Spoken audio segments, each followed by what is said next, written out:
વાલિયાવાડી માર્ગ ઉપર ડેલી ગામની કીમ નદી પર 60 વર્ષ જૂના બ્રિજની કામગીરીમાં ઓરમાયું વર્તન જોવા મળી રહ્યું છે। વર્ષ 1965માં વાલિયાવાડી માર્ગ ઉપર ડેલી ગામ પાસે કીમ નદી પર બ્રિજનું નિર્માણ કરાયું હતું, જે બ્રિજ આજે 60 વર્ષે અત્યંત જર્જરિત બન્યો છે। છેલ્લા 2 વર્ષથી બ્રિજ મંજૂર થઈ ગયો છે, જે માટે ડાયવર્ઝન પણ બનાવવામાં આવ્યું છે, જે ડાયવર્ઝન ચોમાસાની સિઝનમાં ધોવાઈ જતા તેના પાછળ 2 કરોડથી વધુનો ખર્ચ કરવામાં આવ્યો હોવાનો આજે બપોરે ગ્રામજનોએ આક્ષેપ કર્યો હતો અને ડાયવર્ઝનને બદલે પુલ બનાવવામાં ખર્ચ કર્યો હોત તો ખોટો ખર્ચ અટકાવી શક્યા હોત, પરંતુ હાલ તો વાહન ચાલકો જીવના જોખમે બ્રિજ પરથી પસાર થઈ રહ્યા છે, ત્યારે વહેલી તકે તંત્ર દ્વારા કામગીરી કરવામાં આવે તે અત્યંત જરૂરી છે। મારું નામ અંકિત કપલેટિયા છે।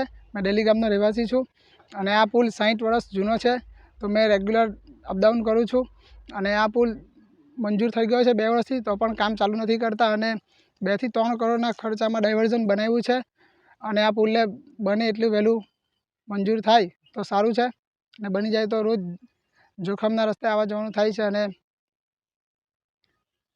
આ સમસ્યા કેટલા સમયથી છે? આ સમસ્યા 2 થી 3 વર્ષથી સમસ્યા છે અને ભારદાર વાહનો ક્યાંથી પસાર થાય છે? ભારદાર વાહનો અડધા નીચેથી ને નાઇટમાં તો ઉપર જ પસાર થાય છે વાહનો। મારું નામ અનંત પંચાલ છે।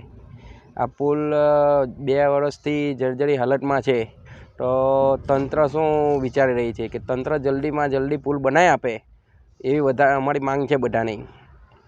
કેટલા સમયથી આ 2-3 વર્ષથી પુલ મંજૂર થઈ ગયો છે અને વિલંબ કેમ થાય છે એને બનાવવામાં? ખબર નહીં સરકાર કેમ વિલંબ કરે છે, પણ અમારી માંગ એટલી છે કે જલ્દીમાં જલ્દી બનાવી આપે એવી માંગ છે। ને આ ચોમાસામાં આગળ ડાયવર્ઝન બનાવેલ છે, 2 થી 2.5 કરોડ રૂપિયા બગાડેલા છે, એની કરતાં એટલા એવા ડાયવર્ઝનમાં બગાડ્યા એના કરતાં આ પુલ બની જતે એટલામાં। મારું નામ રાજદીપ પાટણવાડિયા છે। હું ડેલી ગામનો રહેવાસી। હું દરરોજ અપડાઉન કરું છું પુલ પર રહીને, તો મને સમસ્યા એવી છે કે ક્યારે પુલ પડી જશે કે ક્યારે નહીં પડે, તો સરકારશ્રીને જણાવવાનું કે વહેલી તકે પુલ બનાવવા વિનંતી।